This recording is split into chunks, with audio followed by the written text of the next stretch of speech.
Not many people know this, but there are actually 3 signs that an avoidant will always show if they're using you. And no, it's not ignoring your texts, pulling away, or ghosting. These are signs you've probably never even thought about, but once you see them, you won't be able to unsee them. And I'm pretty sure it'll reframe the way you're looking at avoidance forever. Not that you have a high opinion of them or anything. All right, so sign number 1 is honeymoon hopping.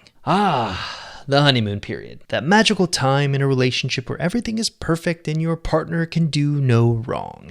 So one of the best ways that you can tell if you're being used by an avoidant is basically looking to see if you're trapped in this ungodly honeymoon hopping thing that they tend to put everyone that's around them or that they're in a relationship with in. And let me say, it is brutal. All right, so what is this? Well, let's visualize it by pulling up my world famous avoidant death wheel.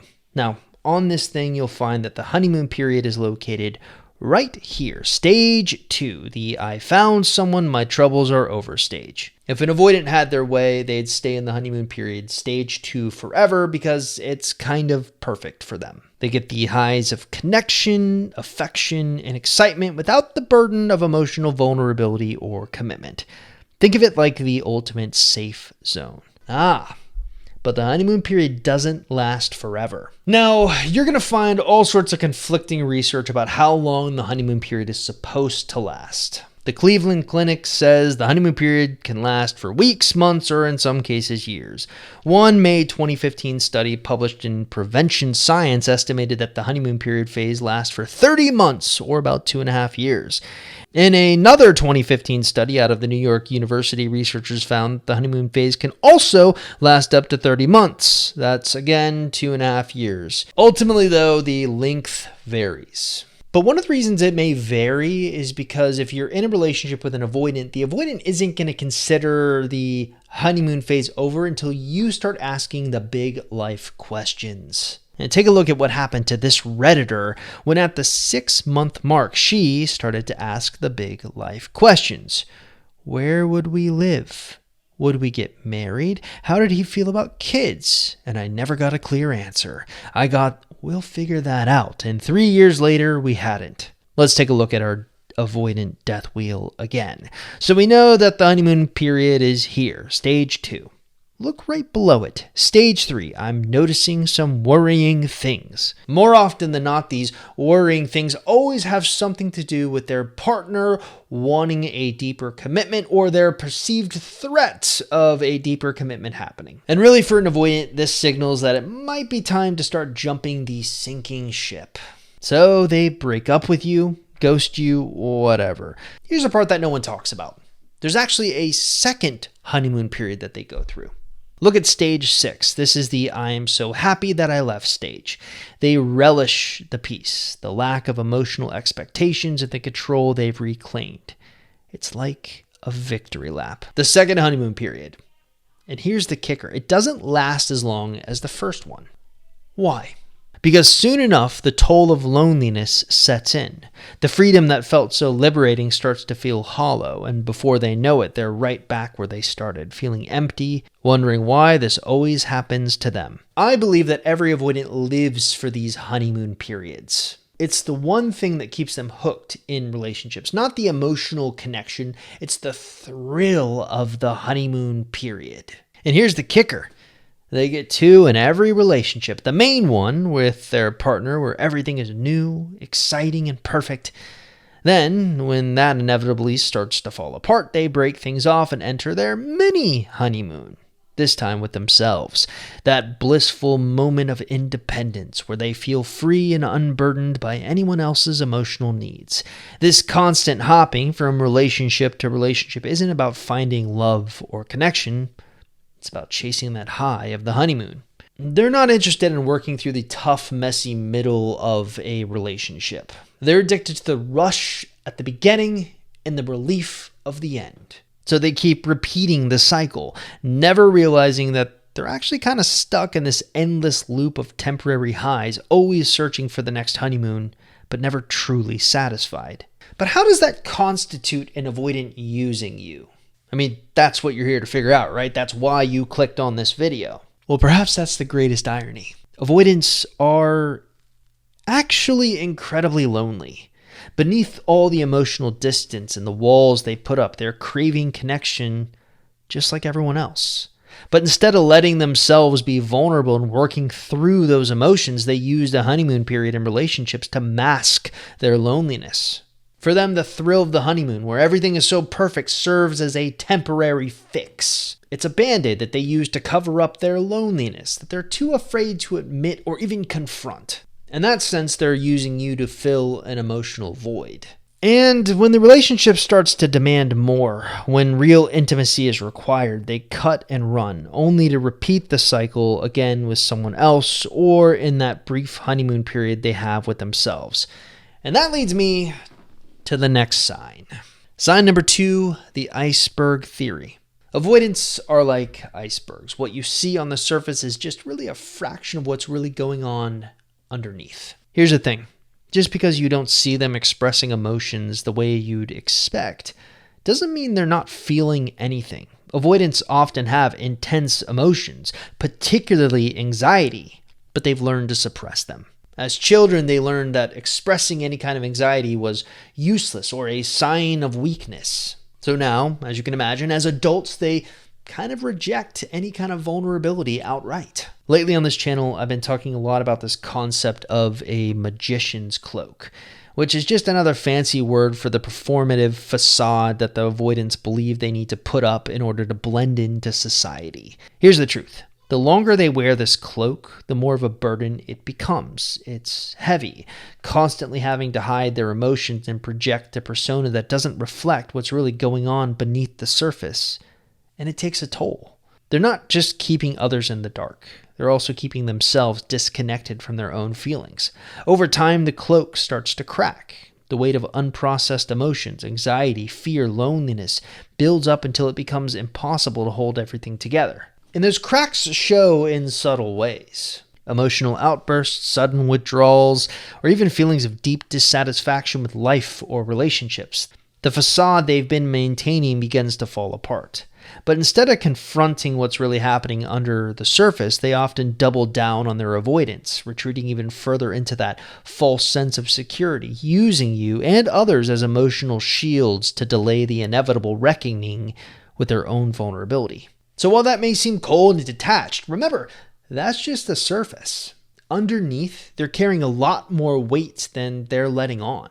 And sooner or later, that magician's cloak that they've been using to cover up will begin to fray. So let's play this out. Before you, we have an iceberg in the middle of the ocean. At first glance, it looks solid and unshakable. You see the tip above the water, cold, distant, seemingly in control. But below the surface, 90% of the iceberg is hidden. Vast, heavy, and full of emotions that aren't visible to the outside world. Now, imagine this iceberg as an avoidant in a relationship. What you see above the water is the calm, detached exterior they present to you. They seem unaffected, content to keep their distance, but underneath, there's a mass of suppressed emotions, anxieties, and vulnerabilities they're too afraid to show. Over time, the weight of those hidden emotions start to cause cracks beneath the surface. Little fractures form, maybe an emotional outburst here or a sudden disappearance there. Signs that their carefully crafted exterior is starting to crumble. But instead of confronting it, they actually retreat further inwards. Just like an iceberg drifting into colder waters in an attempt to preserve itself. And here's where the using part comes in. They use you to help maintain that distance, to keep you at an arm's length. But it's all a way to avoid facing what's beneath the surface. They'll give you enough to keep you engaged, but again, they're hiding everything inside and they're not letting you anywhere near. It's like poking small holes in the iceberg. The cracks in the iceberg are like pressure building behind a dam, and instead of letting the whole structure break, the avoidants use people like tiny release points. They share just enough or offer small gestures of affection to let some of that emotional pressure out, keeping you close but never letting the dam burst.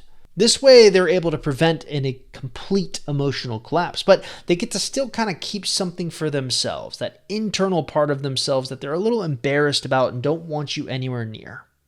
But this strategy sounds awfully similar to something that narcissists do, which kind of leads me very brilliantly and beautifully into my next sign. Sign number 3, setting you up as supply. When I was researching this video, I was browsing Reddit and I stumbled across this comment in the anxious attachments subreddit. Avoidants are narcissists by definition. Their entire personality is based around being in complete control. And if you don't bow to their every whim, they will devalue and discard you and pursue the next victim. All avoidants do the same: value, devalue, deactivate, discard cycle with their partners. Now, while there are definitely things wrong with this comment, no, all avoidants are not narcissists. There is something interesting here that's worth unpacking. Specifically, how avoidants tend to treat their partners in a very similar way to how narcissists treat their supply. I mean, look at the narcissistic abuse cycle. You have the idealized stage, the devalue stage, the discard stage, and the Hoover stage. Which, if you actually overlay that on top of the avoidant death wheel, it looks super similar to what avoidants are kind of doing. You know, the idealized stage primarily happening in stages 1 and 2 of the death wheel. The devalue stage happens around stages 3 and 4.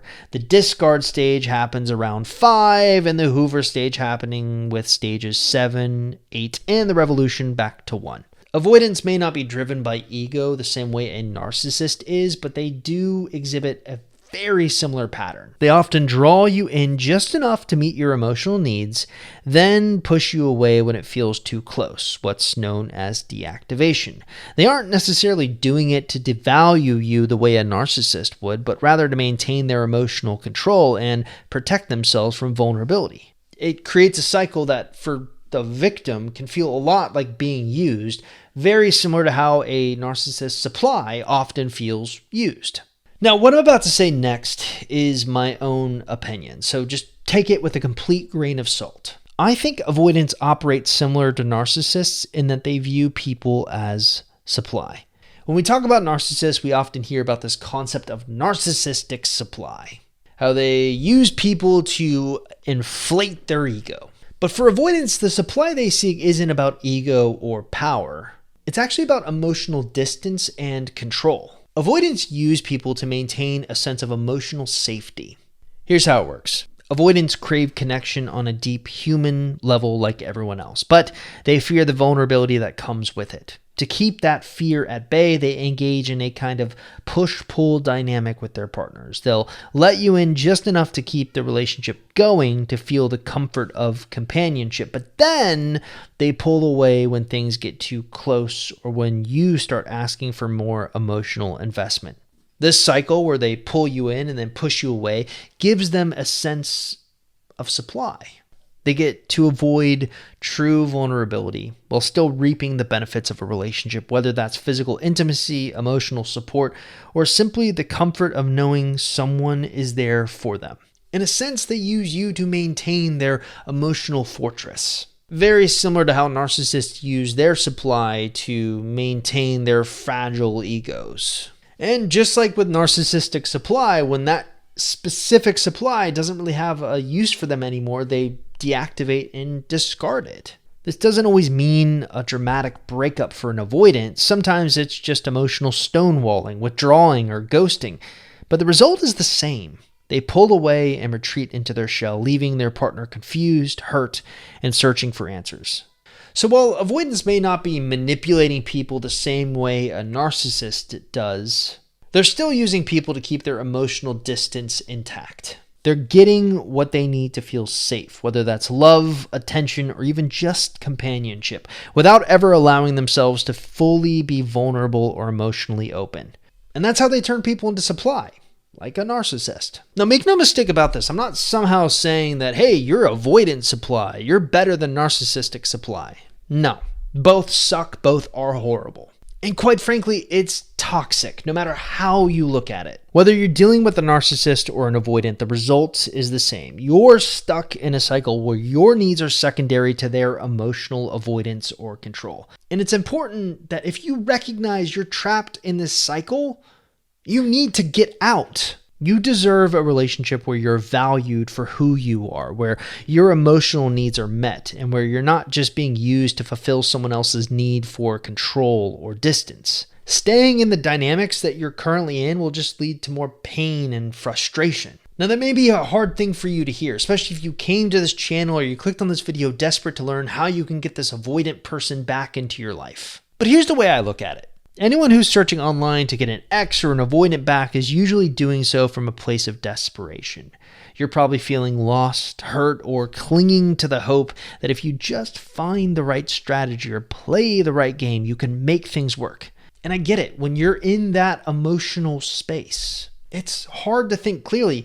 All you want is to feel connected again. But that's exactly why you need to step out of that desperation before you make any kind of big decisions. Desperation clouds your judgment. It makes you chase after someone who may not be able to meet your needs or give you the love you deserve. It makes you settle for breadcrumbs and emotional distance instead of seeking the healthy, fulfilling relationship you're truly worthy of. Take time. Focus on yourself. Focus on healing. Focus on your boundaries. When you're no longer operating from a position of desperation or fear, you're going to actually see this situation with much clearer eyes. And it's only then that you can make a smart and informed decision about whether you should pursue this person or let them go forever. Trust me, stepping out from desperation gives you the power to truly choose what's right for you.